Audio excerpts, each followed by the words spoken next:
Et oui, comme tu peux le voir, on a déjà les sacs à dos.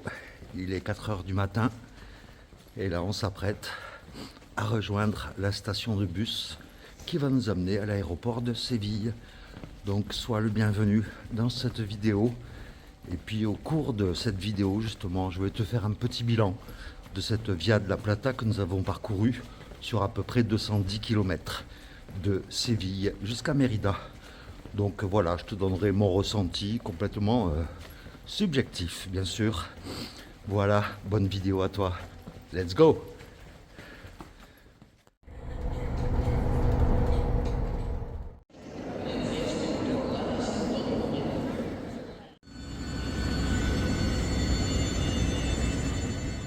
Les issues sont situées de chaque côté de l'avion, à l'avant, au milieu et à l'arrière de la cabine. Toutes les issues sont également indiquées sur la notice de sécurité.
Et voilà, me revoilà au point de départ. Je viens d'atterrir. Alors je suis parti avec 10 minutes de retard et je suis arrivé avec un quart d'heure d'avance. Tant mieux. Mais voilà, j'ai retrouvé du temps gris ici à Toulouse. Mais bon, c'est pas grave. On s'adapte. Et puis là, je vais prendre une navette qui va me ramener au centre de Toulouse. Voilà. Pouh. Et oui, je suis à Toulouse donc, et j'en profite, vu qu'il n'y a pas de Décathlon à Cahors, d'aller faire un petit saut à Décathlon pour aller voir 2-3 choses que je te montre juste après. Bon, sinon, il faut que je te dise aussi qu'à Séville, on est arrivé à 5h10 à peu près à l'aéroport. Et moi, mon vol, il y avait plusieurs vols de Ryanair en même temps. Et donc, du coup, il y avait un monde pas possible. J'ai cru que j'allais louper l'avion. Donc en fait on a tout juste eu le temps de... Enfin Sophie ça allait, elle prenait un vol pour Paris elle. Mais moi j'ai tout juste eu le temps d'enregistrer mes bagages, enfin le sac pour le mettre en soute. Et d'aller directement après au contrôle X quoi, pour contrôler le sac de cabine et puis moi. Et puis d'embarquer directement, donc j'ai pas eu le temps de traîner.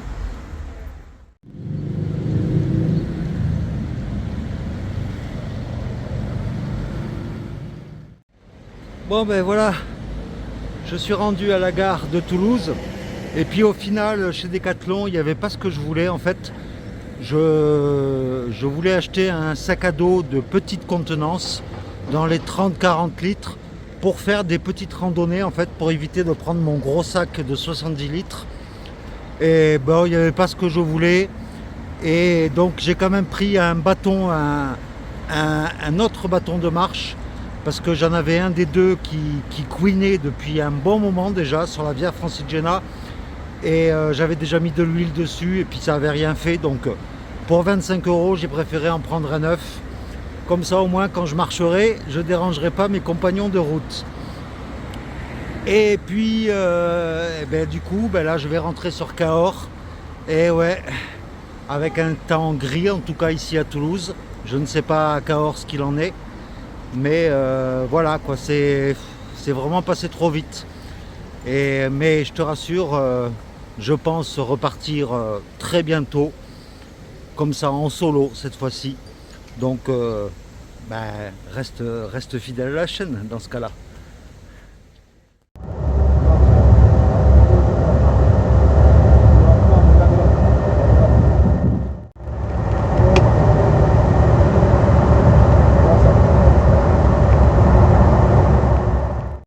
Alors, maintenant, je vais te faire un petit bilan de cette Via de la Plata.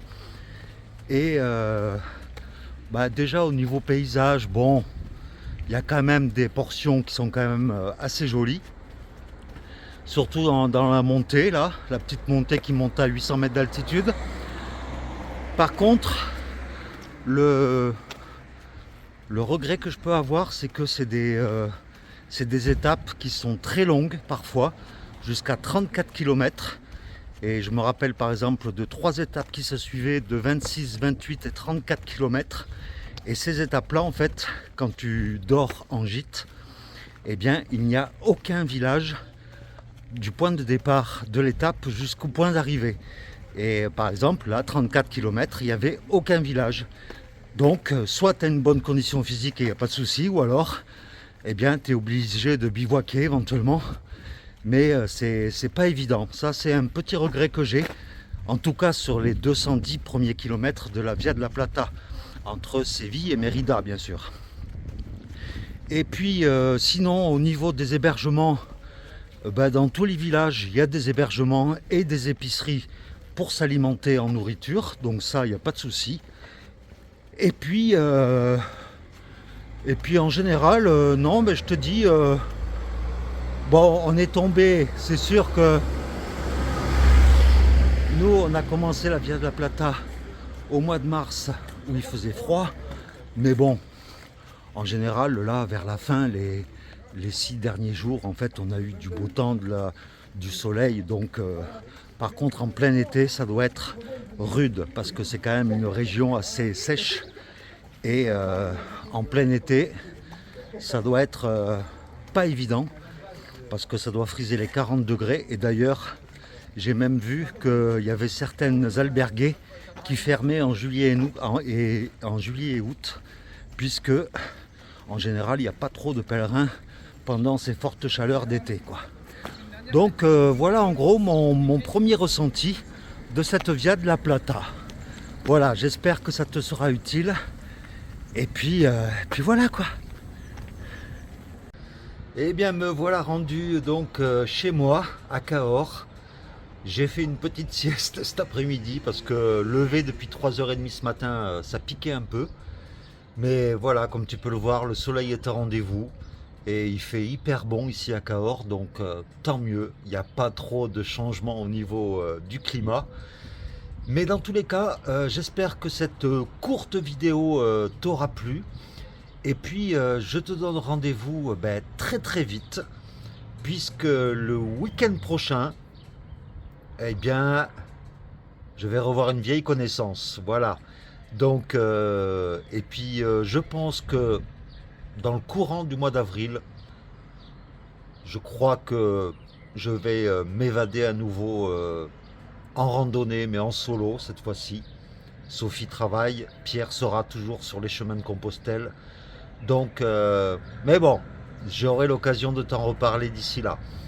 Et puis je te parlerai aussi là très prochainement de nouveaux matériels pour la randonnée que je vais tester là. Et puis je t'en ferai part en toute objectivité bien sûr. et j'espère que ça te plaira en tout cas. Donc je vous fais vraiment plein de gros bisous à toutes et à tous. J'espère que cette aventure sur la Via de la Plata, cette micro-aventure t'aura plu. Et puis je te donne rendez-vous très vite pour de nouvelles aventures. Allez, ciao, à très vite.